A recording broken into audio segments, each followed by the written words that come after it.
ngayong nalalapit na po ang Mother's Day, simulan natin ang linggo sa pagbabahagi ng mga paboritong lutuin ng ating mga nanay. Kaya isang special chicken and pasta dish ang ating lulutuin dito sa Sarap Pinoy. Mother's Day is the perfect time to honor the women who've been our superheroes. Yung mga nanay na laging nandyan to comfort us, guide us, at syempre magluto ng pagkain na hindi lang masarap, kundi puno rin ng pagmamahal. So this time, why not show your appreciation by cooking something special na parehong healthy at masarap? Well, try making chicken malunggay pesto and pasta de sardine. Kaya kung curious ka kung paano lutuin yan, tara sa Las Piñas at alamin kay VR Caballero at Chef Jimmy Antonio ang kanilang recipe dito sa Sarap Pinoy.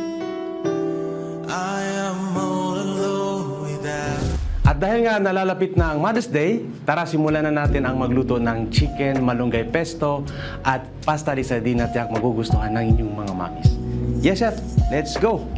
Unang-una, gisahin natin ang ating mga sahog. Gagamitan natin siya ng olive oil para healthy para sa ating mga mothers. Paglagay, pwede nyo na isunod agad yung bawang.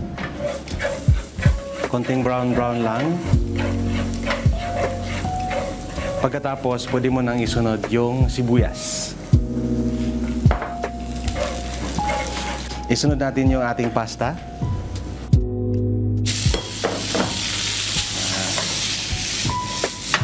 At isunod natin ang ating malunggay pesto base. Gumamit lang tayo ng dried malunggay leaves tapos nilagyan lang ng pesto oil.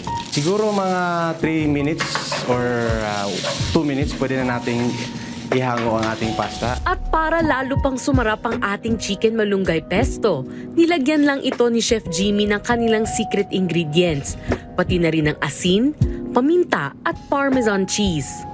Pwede na siyang ilagay sa plato at i-serve. At sunod na nilagay ang luto ng sliced chicken sa ibabaw ng ating chicken malunggay pesto.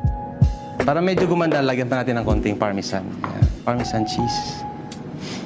Matapos lutuin ang ating chicken malunggay pesto, sinet aside lang ito at sunod naman niluto ang pasta de sardine. Gagamit ulit kami ng olive oil. Igisahin na natin ating bawang. Sunod na natin yung sibuyas, Chef. At ilagay na natin ang ating sardines. Sunod na natin ang pre-cooked pasta. Spaghetti pasta. Yan. Halo-haliin nyo lang para magkaroon ng lasa ang ating pasta. Isunod natin ang ating parsley. At syempre, nilagyan rin ito ni Chef Jimmy ng salt, pepper at ang kanilang secret seasonings. At para may kick ng anghang, ay nilagyan rin ito ng chili flakes. Konting halo-halo lang. Yan. And pwede na i-serve.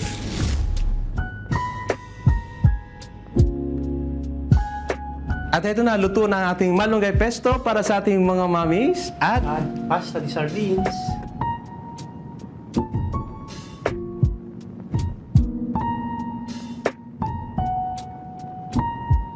So this Mother's Day, make it extra special with chicken malunggay pesto at pasta de sardine. Dahil hindi lang ito basta pagkain, it's a way to say I appreciate you, I love you, and I got you sa ating mga super mom. At kung gusto nyo naman balikan ang nakaraan nating episode, maaari nyo yan bisitahin sa aming official social media accounts at Rise and Shine Pilipinas sa Facebook, YouTube at Instagram, habang RS Pilipinas naman sa TikTok at X.